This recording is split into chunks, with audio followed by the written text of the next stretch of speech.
Hello everybody, welcome back to everyone playing another game of Total War Warhammer. I'm the Strategy Professor.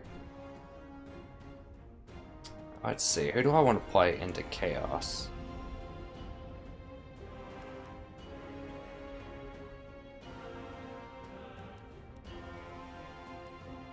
Empire counts are good, Empire's good. I mean the Dwarves could potentially be good, but I don't really have a build prepared for them.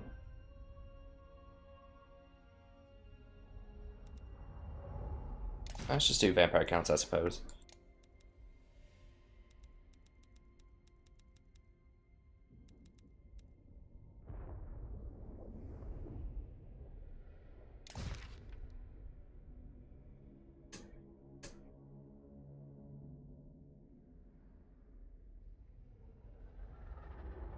So I like this matchup. I'll play anything that's particularly susceptible to terror or fear going against chaos because they can try that terror bomb tactic. Fortunately, the undead are not susceptible to that. I mean, it might make them crumble a little bit, but they will recover. And I think that's about all chaos have going for them. I don't know. I mean, they can potentially be pretty strong. Alright. Well, I think in the previous two things that I just got matched up against, I think they were both top 100 players. El Cid Campador was one of them. He was playing Bretonia. And I'm kind of glad that he dodged me when I put up Empire against him.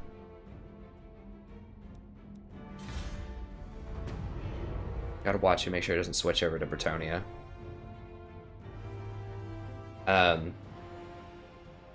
Because I just don't want to go against Bretonia. There's just such a high probability of cheese, I feel like. If it's a top 20 player and they're playing Bretonia, they're probably cheesing. Same thing with Dwarf. If someone plays Dwarf a lot and they're top whatever, you know, there's a chance of Gyrocopter cheese. So just be aware of that, because those factions are very underpowered right now. Like, yes, people can be really good players, but they're kind of one-trick ponies. The Dwarves aren't one-trick ponies, but in order to get that high on the ladder, in order to beat that many greenskin armies, that many vampire counts and stuff, you have to run the Gyrocopter thing, basically. Most probably. And with Bretonia, I mean, you have to do an Air Force anyways when you're Bretonia, and if you're against... Unless someone has a very specific build, it is hard to stop all Pegasus Knight spam. So I just don't even like playing against Bretonia, honestly. I just feel a bit nervous that I'm going to get cheesed, so... Alright, so against Chaos, huh? I need to keep my big units out of halberds.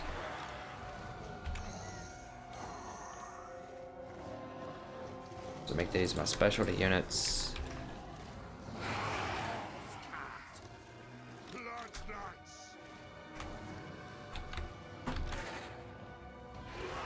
Yeah, I feel like the best legitimate players that I've seen that I've played against play Empire. Most part, when I get beaten and I'm just like, man, I just got straight beaten in that fight, it's usually Empire. I've been beaten a couple of times with like legitimate, like I just got outclassed. I think maybe once as greenskins and once as vampire counts. It's not very often. Usually if it's a super good player, and I get beaten, it's with Empire. Just with good tactics, too. It's not like Luminarch sniping or anything. They just are able to kite and defend, usually handgunners really well, and micro their units around, and use Net of Amantak very well. But I've beaten really good Empire players, too, when they're playing. It's not saying Empire's the best faction right now. I'm not sure what the best faction is. I think that Vampire counts, Empire, and Greenskins are probably all up there. In terms of just like pure factions that don't cheese. Bretonia is like the #1 cheese faction, but I like Bretonia. I like playing honest fights. That's just how it is right now. There's a high potential for cheese. Right, he does have one of these cannons, so I need to ban out.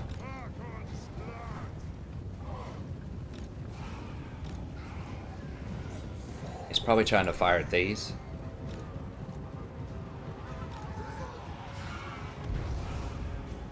So it self-corrected a little bit there. What else does he have?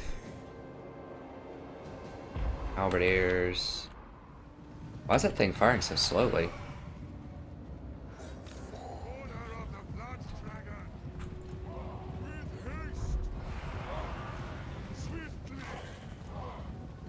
Got a giant in there. I think we can handle this. Okay, now it's firing more directly.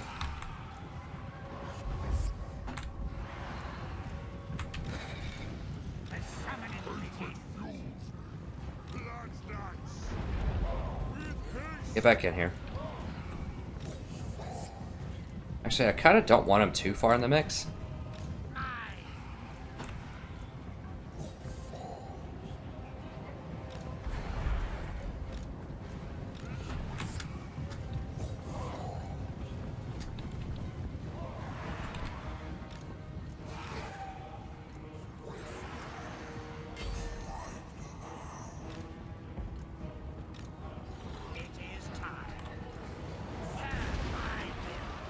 Yeah, that hurts.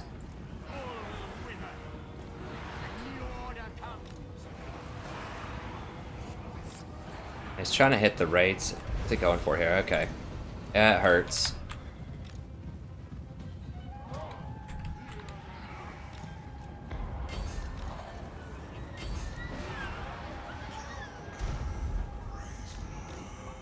Alright, I don't want these. Oh, I don't want the halberds. Hopefully I can keep the halberds in the back.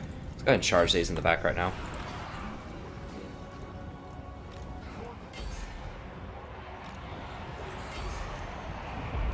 Alright, back out, back out, back out. Do not get into the halberds. Let's get in there. Let's go. Actually, let's loop these around.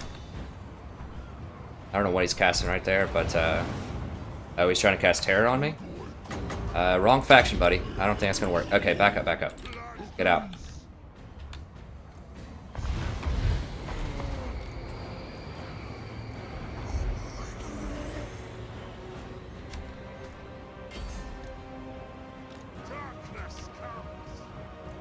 Alright, get him out of there. Let's get these halberds right here, though. What do we have? We got some rates. Yeah, right there. Get these things.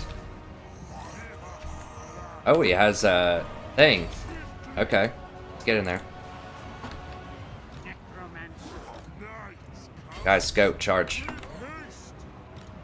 Alright, let's back up over here. Let's get over here for a group picture.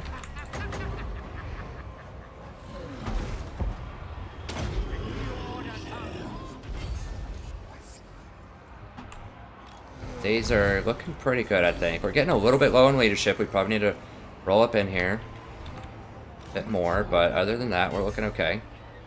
Let's go ahead and get over here and charge these in the back. Alright, let's cycle charges here.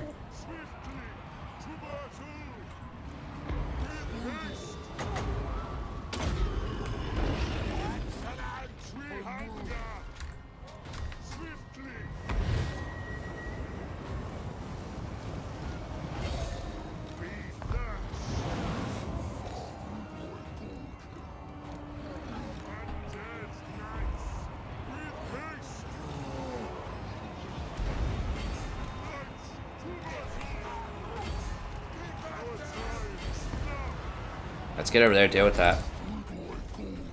Alright, just wanted to rotate out a little bit.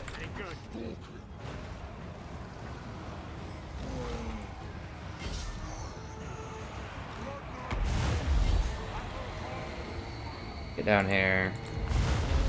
He's trying to scare my guys. They just really aren't getting that scared. Yeah, that tactic really doesn't work against undead because I'm not going to run away. I might lose some morale, and that's going to cause my units to crumble a little bit, but that's fine. Let's get the corpse guard out there if we can. Alright, let's just ignore these halberds and get over here. Is there anything that's low over here?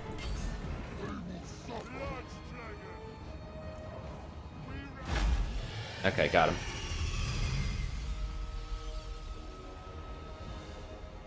Yeah, I am not Bretonia. That does not work on me. He was trying to terror bomb me. Doesn't work, my friend. I think undead units can be terrored, but they're not going to run away. It just might take a little bit of extra, crumbling.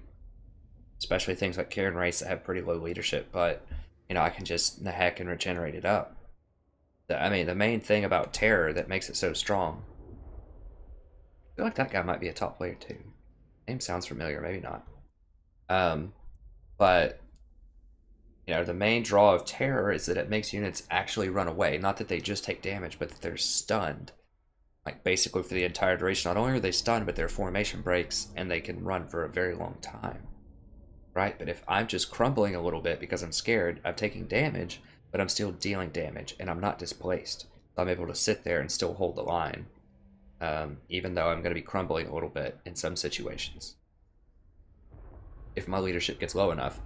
But, I'm not stunned. I keep doing damage, and I can heal it back up with Nahek. So let me see. I wish you could click on them and just, see their ranking or whatever. Or just say somewhere on there.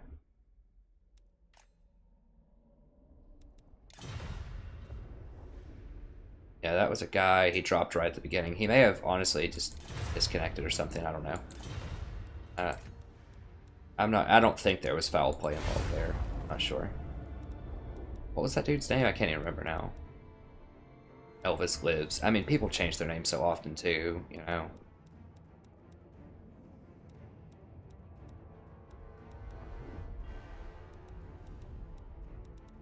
Hard to track.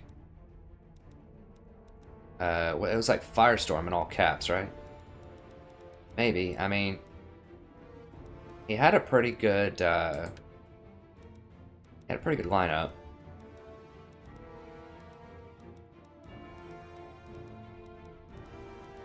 Let's see here. Oh, I've played against Fuse before. I just played him earlier today. Before I was like, I think I even said something like, that sounds like the name of someone that would be top 100. Just like single word, something like that. Pretty sure I beat him pretty soundly. Genius WWE, he beat me once. Did he beat me once? It's on this channel. I don't remember. Oh yes, here's the one that beat me when he was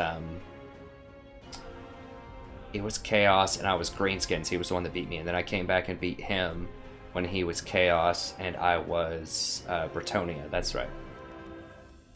At least once. I may have played him 3 times. I know I've only lost to him once, and I beat him at least once, twice. All right, so I don't see that, but let's see where I am.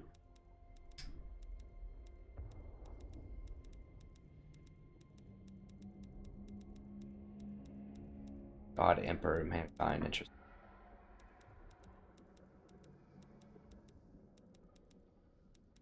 For real? That only gave me 3 slots for that win? I don't remember what my points were before. But I mean, I beat... Maybe he wasn't that highly ranked. I don't know. Anyways, that's going to be it for this video. Thank you very much. I hope you enjoyed it. If you did, check out the rest of the videos on the channel. This is part of my ongoing mission to get to the top 100. As soon as I get just a little bit closer, maybe once I break the top 100, then I'm going to rebrand and rename this series to be like Journey to try to get top 10 or something like that, just to try to grab some attention. But I think I need to be, top 100 before I can get into that realm of respectability and intrigue. So, thank you very much. That's going to be it. Check out the rest of the videos on the channel. Tons of multiplayer. We also have legendary campaigns if you're interested in that. They're pure campaigns. We don't abuse the auto-resolve system. We don't assassinate wars on the campaign map. We don't do any other shenanigans or tomfoolery that would give us an unfair advantage over the AI. So, it makes the campaign a lot more challenging, a lot more interesting, and it also means that we get a ton more fights on a very regular basis because we don't auto-resolve our way through fights that could actually be challenging. Because the auto-resolve system just doesn't work. Everyone knows that. I explained that in Beastman episode number 1, why that is. But anyways, check out the rest of the content. It's a great time. And as always, it's a pleasure broadcasting for you. Hope you had an awesome time, and I'll see you next time. Have a wonderful evening.